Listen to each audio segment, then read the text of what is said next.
Hi, ഞാൻ ബിന്ദു. എൻ്റെ YouTube channel chilli ജാസ്മിനിലേക്ക് എല്ലാവർക്കും സ്വാഗതം. പടർന്ന് വളരുന്ന ചെടികളുണ്ടല്ലോ, പാവല്, പടവലം, മത്ത, കുമ്പളം, അതുപോലെ സാലഡ്, കുക്കുംബർ, അങ്ങനെയുള്ളവയെല്ലാം വളർത്തുമ്പോൾ നമ്മൾ പ്രത്യേകം ശ്രദ്ധിക്കാനുള്ള ചില കാര്യങ്ങളാണ് ഇന്നത്തെ നമ്മുടെ വീഡിയോ. നമ്മൾ പടർന്ന് വളരുന്ന ചെടികൾ, ഇപ്പോൾ പ്രത്യേകിച്ച് പയർ, അതുപോലെ സാലഡ്, കുക്കുംബർ അങ്ങനെയുള്ളതൊക്കെ ആണെങ്കിൽ നമ്മൾ മുളപ്പിച്ചിട്ട് പടവലവും പാവലും ഒക്കെ നമുക്ക് ചുരക്കയും ഒക്കെ മുളപ്പിച്ചിട്ട് നടാം. പക്ഷേ അവരുടെയൊക്കെ മുള വരാനായിട്ട് കുറച്ച് താമസം വരും. അപ്പം ആ താമസം സഹിക്കാൻ പറ്റാത്തവരാണെങ്കിൽ നല്ലോണം കുതിർത്തിട്ട് ഒരു 24 മണിക്കൂറും സ്യൂഡോമോണാസ് കലക്കിയ വെള്ളത്തിനകത്ത് കുതിർത്തിട്ട് വെച്ചിട്ട് വിത്ത് പാകാവുന്നതാണ്. ഇത് ഞാനിപ്പം കിളിപ്പിച്ച് വെച്ചിരിക്കുവാണേ, കാണിക്കാവേ. ഇത് നമ്മളിവിടെ കൊടുക്കുന്ന സ്നോ വൈറ്റ് വെറൈറ്റി സാലഡ് കുക്കുംബറിൻ്റെ വിത്തുകളെ ഞാൻ ഒരു ദിവസം വെള്ളത്തിനകത്തിട്ടിട്ട്, ഒരു ദിവസം എന്ന് പറഞ്ഞാൽ ഒരു രാത്രി മാത്രമാണ് വെള്ളത്തിനകത്തിട്ടിട്ട് നനവുള്ള തുണിക്കകത്ത് പാകി വെച്ചിരിക്കുന്നതാണ്. അപ്പോൾ അത് ഇത്രയും മുളച്ചു വന്നിട്ടുണ്ട്. കുറച്ച് വളർച്ച അതിന് കൂടിയിട്ടുണ്ടേ, അതുകൊണ്ടൊന്നും പേടിക്കാനില്ല. അപ്പോൾ ഞാനത് നടുന്നതെന്ന് പറഞ്ഞാൽ, ഇപ്പോൾ വിത്തുകളാണ് നമ്മൾ നടുന്നതെങ്കിൽ നമ്മൾ ഇതുപോലെ ഗ്രോ ബാഗിനകത്തെ മണ്ണിനെ, ഇപ്പം ഞാൻ ടെറസിൽ കൃഷി ചെയ്യുന്നത് കൊണ്ട് എപ്പോഴും ഗ്രോ ബാഗിനകത്തോ ഇതുപോലുള്ള പാത്രങ്ങൾക്കകത്തോ ഒക്കെയാണ് നടുന്നത്. അപ്പം മണ്ണ് നമ്മളിത് ഇതുപോലെ നല്ലോണം ഒന്ന് ഇളക്കണം. ആ ഇളക്കിയിട്ട് ഈ മുളച്ചിരിക്കുന്ന വിത്തുകൾ കണ്ടോ, ഇതിനെ എടുത്തിട്ട് കൃത്യമായിട്ട് വേരുകൾ താഴോട്ടൊന്നും വരണ്ട. വേണമെങ്കിൽ അങ്ങനെയും നടാം. അങ്ങനെയൊന്നും നട്ടില്ല എങ്കിലും അവരിങ്ങ് കിളുത്ത് കയറിപ്പോരും. അതും കൂടെ ഞാൻ കാണിച്ചു തരാവേ. ഇതിനകത്തൊരു 2-3 എണ്ണം നടുക. കാരണം ചിലതൊക്കെ എത്ര സംരക്ഷിച്ചെന്ന് പറഞ്ഞാലും ചില കീടങ്ങൾ വെട്ടിക്കളയും. അതുകൊണ്ട് നമുക്കൊരു 2-3 എണ്ണം നടാം. ഇപ്പം ഇത് മുളച്ചതാണ്. ഞാൻ ഇതിൻ്റെ മുകളിലോട്ട് കുറച്ച് മണ്ണിട്ടിങ്ങനെ കൊടുക്കുവാണേ. കണ്ടോ, ഇതിപ്പം വളരുമോ എന്ന് നമുക്ക് സംശയം തോന്നുന്നില്ലേ? അതിന് ഞാൻ ഇത് കാണിക്കാം. ഞാൻ ഇതിനകത്ത് 2-3 എണ്ണം കൂടി ഇവിടെ ഇട്ടിട്ട് പോട്ടെ. അപ്പം ഞാൻ ഇതുപോലെ, അപ്പോൾ ഇത് അടത്തിയെടുക്കുമ്പോൾ സൂക്ഷിക്കണം കേട്ടോ. ഇത് കണ്ടോ, തണ്ടൊടിഞ്ഞു പോയ കണ്ടോ. നമ്മൾ വളരെ സൂക്ഷിച്ചെടുത്ത ഓരോ വിത്തുകളെയും നമുക്കിതുപോലെ വളർത്തിയെടുക്കാൻ പറ്റും. ഇത്രയും വളരുന്നതിന് മുന്നേ അങ്ങ് എടുത്താൽ മതി. അപ്പം ഒരു ബുദ്ധിമുട്ടും വരത്തില്ല. നമ്മളിപ്പോൾ ഇതുപോലെ കാണിച്ച വിത്തുകളെ മണ്ണിനകത്തിട്ടിട്ട് വെറുതെ ലെവലൊന്നും നോക്കാതെ തന്നെ മണ്ണിനകത്തോട്ടിട്ടിട്ട് വെള്ളം ഒഴിച്ച് വെച്ചതാണേ. ഇതെല്ലാം തന്നെ കിളുത്ത് വന്നിട്ടുണ്ട് കേട്ടോ. അപ്പോൾ ഇങ്ങനെ കിളുത്ത് വരുമ്പോൾ നമ്മൾ ആരോഗ്യമില്ലാത്തതിനെയും ഒക്കെ നമുക്ക് പറിച്ച് മാറ്റാം.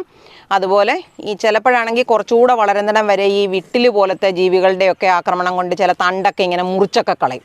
അപ്പോൾ അതിനുശേഷം നിൽക്കുന്നതിനെ നമ്മൾ നിലനിർത്തി വളം ഇട്ട് കൊടുത്താൽ മതി. പക്ഷേ ചുവട്ടിൽ നല്ല മണ്ണിളക്കം കിട്ടണം. ഇതുപോലെ കിളുത്ത് വന്നിരിക്കുന്ന തൈകളെയും നമുക്ക് മാറ്റി നടാം കേട്ടോ. അപ്പം ഞാൻ ഇതിൻ്റെ കൂടെ ഒരെണ്ണം കൂടെ നടാനുള്ളത് എടുത്തുകൊണ്ട് വരാവേ. ആ തൈയുടെ കൂടെ തന്നെ ഇവിടെ കൊണ്ട് വെച്ചതാണേ. പക്ഷേ അവരിത് ഇവിടെ ഒരു കയറുണ്ടായിരുന്നുകൊണ്ട് അതേ കൂടെ വളർന്ന് കയറിയിട്ടുണ്ടേ. അപ്പോൾ നമുക്കതിനെ ഇങ്ങോട്ട് ഊർത്തിയെടുക്കാം. എപ്പോഴും ഇങ്ങനെ ചുറ്റിക്കെട്ടിയ ചെടികളെ പുറകോട്ട് വലിക്കുവാണ് നല്ലത്. ഇതിപ്പോൾ അടുപ്പിച്ച് ചുറ്റൽ വന്നിരിക്കുന്നത് കൊണ്ടാണ്. പന്തലാണേലും ഒറ്റ വലിച്ചാൽ അവരിങ്ങ് ഊർന്നു പോരും.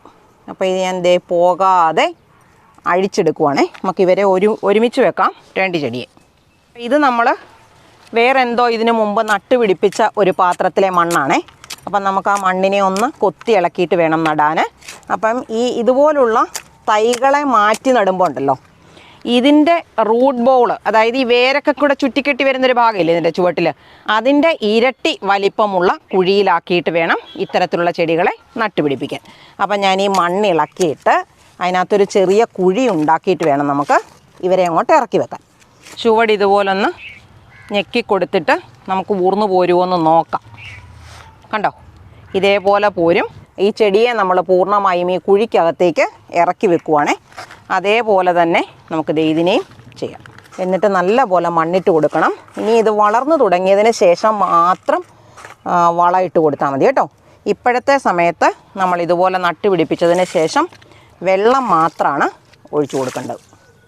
ഈ പടർന്ന് വളരുന്ന ചെടികളുണ്ടല്ലോ, എപ്പോഴും നല്ലതുപോലെ സൂര്യപ്രകാശം, അതായത് ഏറ്റവും കുറഞ്ഞത് 6 മണിക്കൂറെങ്കിലും സൂര്യപ്രകാശം കിട്ടുന്ന സ്ഥലത്ത് വെച്ചിട്ട് വേണം നമ്മൾ ഈ പടരുന്ന ചെടികളെ വളർത്താൻ. എങ്കിലേ നമുക്ക് നല്ല വിളവ് കിട്ടത്തുള്ളൂ. അതുപോലെ ചെടിയുടെ ചുവട്ടിൽ എപ്പോഴും നനവ് നിലനിൽക്കണം. എന്ന് വെച്ചാൽ വെള്ളം കെട്ടി നിൽക്കുവല്ല. നമ്മൾ എന്തെങ്കിലും തരത്തിലുള്ള മൾച്ചിങ് ഇത്തരത്തിലുള്ള ചെടികളുടെ ചുവട്ടിൽ ചെയ്തു കൊടുക്കുന്നതാണ് നനവും തണുപ്പും നിലനിൽക്കാനും അതുപോലെ കളകൾ വളരാതിരിക്കാനും നല്ലത്. ഇത് കണ്ടോ, പയർ ഞാൻ പാകി മുളപ്പിച്ച് വെച്ചിരിക്കുന്നതാണ്. പയർ നമ്മൾ ഇതുപോലെ മുളപ്പിക്കുമ്പം 2 മണിക്കൂർ മാത്രമേ വെള്ളത്തിനകത്ത് ഇടാവുള്ളൂ. എന്നിട്ട് നനവുള്ള തുണിയിൽ വാരി വെച്ചാൽ ഇതേപോലെ കിളുത്ത് വരും. ഒരു വിത്ത് പോലും നഷ്ടപ്പെടത്തില്ല. ഇത് ബീൻസിൻ്റെ വിത്താണേ. നമ്മളിവിടെ കൊടുക്കുന്ന ബീൻസിൻ്റെ വിത്ത് ഞാൻ വെള്ളത്തിനകത്തിട്ട് പാകി മുളപ്പിച്ച് വെച്ചിരിക്കുന്നതാണ്. ഒന്നുപോലും നഷ്ടം വരാറില്ല. പിന്നെ ചിലപ്പോൾ ഒരെണ്ണമൊക്കെ നഷ്ടം വരും. എന്നാലും ഒരു പാക്കറ്റിനകത്തുനിന്ന് ഇത്ര എണ്ണം കിളുത്ത് കിട്ടിയാൽ അത് ധാരാളം മതി. ഇത് നമ്മളിവിടെ കൊടുക്കുന്ന ചുരക്കയുടെ വിത്തുകളാണേ. ഇത് ഒരു ദിവസം ഞാൻ വെള്ളത്തിനകത്തിട്ടതിന് ശേഷം വാരി കെട്ടി വെച്ചിരിക്കുന്നതാണ്. കുറച്ചും കൂടെ താമസം വരും ഇതിന് കിളുക്കാൻ. അപ്പോൾ ഇത്തരത്തിൽ ഈ അറ്റം വരുന്ന കണ്ടോ, ഈ ഭാഗം നമ്മളൊന്ന് പൊട്ടിച്ചിട്ട് വെക്കുവാണെങ്കിൽ പെട്ടെന്ന് ഇതിപ്പോൾ മുളയ്ക്കാറായിട്ടുണ്ട് കണ്ടോ. ഇങ്ങനെ തന്നെ വെച്ചിരുന്നാലും മുളച്ചു വരും. അതിന് ശേഷം നമുക്ക് നട്ടാൽ മതി. അതിന് ക്ഷമയില്ലാത്തവരാണെങ്കിൽ ഈ സമയത്ത് പാകി വെച്ചാലും പെട്ടെന്ന് മുളച്ച് കിട്ടും.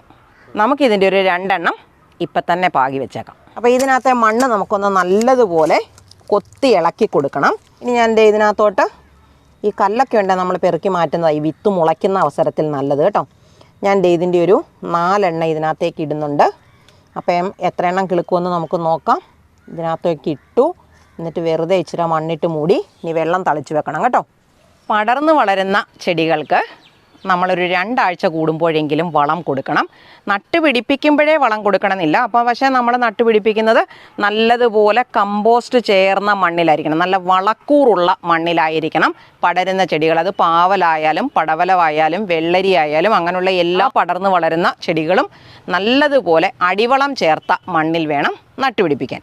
പിന്നെ ഇതുപോലെ വളർന്നു വരുന്ന അവസരത്തിൽ വളർച്ചയുടെ ഓരോ ഘട്ടത്തിലും അല്ലെങ്കിൽ നമ്മളിങ്ങനെ ഗ്രോ ബാഗുകളിലും പാത്രങ്ങളിലും ഒക്കെ വളർത്തുന്നവരാണെങ്കിൽ ഓരോ 2 ആഴ്ച കൂടുമ്പോഴും കുറഞ്ഞ അളവിൽ വളം ഇട്ട് കൊടുക്കണം. ഇപ്പോൾ ചാണകപ്പൊടിയാണ് നമ്മൾ കൊടുക്കുന്നതെങ്കിൽ ഇച്ചിരി കൂടിപ്പോയാലും കുഴപ്പമൊന്നുമില്ല. ഞാനിപ്പം ഈ ചാണകപ്പൊടിയാണ് കൊടുക്കാൻ പോകുന്നത്. അപ്പം ഞാൻ ഇതുപോലെ ചാണകപ്പൊടി എടുത്തിട്ട് ചുവട്ടിലേക്കിടും. സാധാരണ വളങ്ങൾ ചേർക്കുമ്പം ചെടിയുടെ ചുവട്ടിൽ തട്ടാതെ ശ്രദ്ധിച്ചോണം. ചാണകപ്പൊടി ആണെങ്കിൽ വലിയ കുഴപ്പമൊന്നുമില്ല. പക്ഷേ നമ്മളെല്ലാത്തിനും അങ്ങനെ തന്നെയാണ് നോക്കുന്നതെങ്കിൽ ഒരിക്കലും കുഴപ്പം വരത്തില്ല കേട്ടോ. അപ്പം നമ്മളിത് ഇതുപോലെ വളം ഇട്ട് കൊടുത്തു. ഇതുപോലെ വളം ഇട്ട് കൊടുത്തു കഴിയുമ്പോഴേ നമ്മൾ മണ്ണിലൊക്കെയാണ് നട്ട് വളർത്തുന്നതെങ്കിൽ ചുവട്ടിൽ നിന്നെല്ലാം മണ്ണ് വെട്ടിക്കോരി ഇതിൻ്റെ ചുവട്ടിലേക്ക് കൊടുക്കണം. അതിപ്പോൾ ഈ ഗ്രോ ബാഗുകളിലും പാത്രങ്ങളിലും ഒന്നും പറ്റുകയില്ലാത്തത് കൊണ്ട് ഞാൻ ഇതുപോലെ വാരി വെച്ചിരിക്കുന്ന ഇത് നമ്മൾ മായമിട്ട് പുളിപ്പ് മാറ്റിയ മണ്ണിനകത്ത് ഇതുപോലെ ചാണകപ്പൊടിയും കണ്ടോ ഉമിയൊക്കെ നമുക്ക് കാണാം കണ്ടോ. ഉമിയും ചകിരിച്ചോറും ചേർത്ത് മിക്സ് ചെയ്ത് വെച്ചിരിക്കുന്ന മണ്ണാണേ. അത് നമ്മളിതേ കുറച്ച് ഇട്ട് കൊടുക്കുക കണ്ടോ. ഇങ്ങനെ മണ്ണ് ചുറ്റും ഇട്ട് കൊടുക്കണം. അതുപോലെ ചെടിയുടെ ചുവട്ടിലെ നനവ് മാറാതിരിക്കാൻ ഇതിൻ്റെ മുകളിൽ മൾച്ചിങ് ചെയ്ത് കൊടുക്കുന്നതും നല്ലതാണ്. അല്ലെങ്കിൽ നനവ് മാറാതിരിക്കത്തക്ക രീതിയിൽ രാവിലെയും വൈകുന്നേരവും കൃത്യമായി ഇവർക്ക് നനച്ചും കൊടുക്കണം. എങ്കിലേ നമുക്ക് നല്ല വളർച്ചയും നല്ല വിളവും കിട്ടത്തുള്ളൂ. ഇതുപോലെ പടരുന്ന ചെടികൾ വളർന്നു വരുമ്പോൾ ഒന്നുകിൽ ഇതുപോലെ കയറ് കെട്ടി പന്തലയിലോട്ട് കൊടുക്കണം. ഞാൻ ഇത്തരത്തിലുള്ള പടരുന്ന ചെടികളെ എല്ലാം നമ്മുടെ ഈ മുകളിൽ കെട്ടിയിരിക്കുന്ന പന്തലിലോട്ടാണ് വളർത്തി കൊടുക്കുന്നത്. അതിപ്പം പന്തലിങ്ങനെ ഇല്ലാത്തവരാണെങ്കിൽ അല്ലെങ്കിൽ പന്തലയിലോട്ട് വളർത്തി കൊടുക്കണ്ട എന്നുണ്ടെങ്കിൽ ഇതുപോലെ കണ്ടോ പടർന്ന് വളരുന്ന ശിഖരങ്ങളൊക്കെയുള്ള ചെടിയുണ്ട്. ആ ചെടിയിലോട്ട് കൊടുത്താൽ മതി. ഇതിൽ നിന്ന് ഒരെണ്ണം കണ്ടോ ഈ കമ്പോഴി കയറി പോകുന്നുണ്ടോ. നല്ല സൗകര്യമായിട്ട് അവർ കയറിപ്പോക്കോളും. പിന്നെ ഇതുപോലെ വളർന്നു വരുന്ന അവസരത്തിൽ ഇങ്ങനെ അങ്ങോട്ടും ഇങ്ങോട്ടുമൊക്കെ ഇവർ നീണ്ടു പോകുവാണെങ്കിൽ നമ്മളിതിനെ ഇതുപോലെ ഒന്ന് ട്രെയിൻ ചെയ്ത് കൊടുക്കണം, ഒന്ന് പരിശീലിപ്പിച്ച് കൊടുക്കണം. ഇതിലേ വേണം പോകാൻ, ഇങ്ങനെ വഴി തെറ്റി പോകരുത് എന്നുള്ളൊരു ട്രെയിനിങ്ങും കൂടെ നമ്മളിവർക്ക് കൊടുത്തോണം. നമ്മൾ പടർന്ന് വളരുന്ന പച്ചക്കറി ചെടികൾ വളർത്തുമ്പം കൃത്യമായി കീടനിയന്ത്രണം നമ്മൾ നടത്തണം. അല്ലെങ്കിൽ നമ്മൾ എന്തൊക്കെ വളം കൊടുത്ത് വളർത്തിയിട്ടും പന്തലയിലോട്ട് കയറ്റിയിട്ടും ഒന്നും കാര്യമില്ല. പടർന്ന് വളർന്ന് തുടങ്ങുമ്പോഴാണ് കീടങ്ങളുടെ ശല്യം ഉണ്ടാകുന്നത്. അപ്പം കീടങ്ങളുടെ ശല്യം വരാൻ നോക്കി നിൽക്കാതെ എല്ലാ ആഴ്ചയിലും എന്തെങ്കിലും ഒരു ജൈവ കീടനാശിനി, അതിപ്പം വേപ്പെണ്ണയും സോപ്പും കൂടെയോ അല്ലെങ്കിൽ വെളുത്തുള്ളിയും വേപ്പെണ്ണയും കൂടെയോ അല്ലെങ്കിൽ വേപ്പെണ്ണയും മഞ്ഞൾപ്പൊടിയും വെളുത്തുള്ളിയും കൂടെയോ അങ്ങനെ എന്തെങ്കിലും ഒരു ജൈവ കീടനാശിനി ഉപയോഗിച്ചോണം. ഞാനിപ്പം എളുപ്പം ഉപയോഗിക്കുന്നതിന് കിട്ടുന്നത് കൊണ്ട് ഞാൻ ബിവേറിയയാണ് ഉപയോഗിക്കുന്നത്. 5 ലിറ്ററിനകത്ത് 100 ഗ്രാം 100 ഗ്രാമിൻ്റെ ചെറിയ പാക്കറ്റ് ബിവേറിയ വാങ്ങിച്ച് കലക്കിയിട്ട് അതാണ് ഞാനിവിടെ സ്പ്രേ ചെയ്ത് കൊടുക്കുന്നത്. നല്ലവണ്ണം നമുക്ക് നിയന്ത്രിക്കാൻ പറ്റും. അപ്പോൾ ചെടികളിൽ മാത്രമല്ല ചെടിയുടെ ചുവട്ടിലെ മണ്ണിലും കൂടെ കൊടുക്കണം. ഈ ചെടിയുടെ ചുവട്ടിലുള്ള മണ്ണിലാണ് കീടങ്ങൾ പെറ്റുപെരുകുന്നത് കൂടുതലും. പിന്നെ നമുക്ക് ശ്രദ്ധിക്കാനുള്ള ഏറ്റവും പ്രധാനപ്പെട്ട ഒരു കാര്യം എന്ന് പറയുന്നത് കായ്കളുണ്ടായാൽ അത് പാകമായ ഉടനെ തന്നെ നമ്മൾ വിളവെടുത്തോണം. അതിൽ നിന്നങ്ങ് വിളഞ്ഞു പോകാനായിട്ട് നിർത്തരുത്. അത് ചെടിയുടെ വളർച്ച കുറയ്ക്കും, പിന്നെയുള്ള കായ്ഫലത്തിനെയും കുറയ്ക്കും. ഇത്രയും കാര്യങ്ങളൊക്കെ ചെയ്താൽ നമുക്ക് ആവശ്യമായിട്ടുള്ള പടവലങ്ങയും വെള്ളരിക്കയും കുമ്പളങ്ങയും അങ്ങനെയുള്ള സാധനങ്ങളെല്ലാം തന്നെ ചുരക്കയും പീച്ചിലും ഒക്കെ നമുക്ക് നമ്മുടെ തോട്ടത്തിൽ നിന്ന് തന്നെ വിളവെടുക്കാനായിട്ട് കിട്ടും. നിങ്ങൾ കാണുന്നതാണല്ലോ ഞാൻ ഇഷ്ടം പോലെ ചുരക്കയും അതുപോലെ പടവലങ്ങയും മറ്റു പല സാധനങ്ങളൊക്കെ വിളവെടുക്കുന്നത്. എൻ്റെ വീഡിയോ ഇഷ്ടമായാൽ എനിക്കൊരു ലൈക്ക് തരാനും സബ്സ്ക്രൈബ് ചെയ്യാത്തവരാരെങ്കിലും ഉണ്ടെങ്കിൽ സബ്സ്ക്രൈബ് ചെയ്യാനും മറന്നു പോകല്ലേ. ഇതേപോലെ ഉപകാരപ്രദമായ മറ്റൊരു വീഡിയോയുമായി നമുക്ക് അടുത്ത ദിവസം വീണ്ടും കാണാം.